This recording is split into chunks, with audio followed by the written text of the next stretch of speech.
بسم الله الرحمن الرحيم.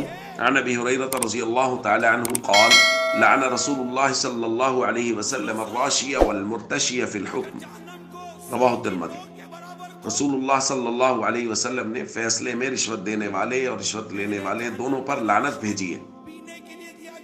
دوستو، ہر وہ چیز جو درست فیصلہ کرنے یا درست فیصلہ ہونے میں رکاوٹ بن جائے وہ شریعت کی نظر میں انتہائی ناپسندیدہ ہے۔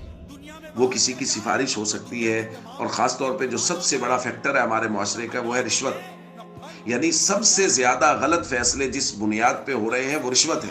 لوگ رشوت دیتے ہیں غلط فیصلے کروانے کے لیے، اور ججز اور فیصلے کرنے والے رشوت لیتے ہیں غلط فیصلہ کرنے کے لیے۔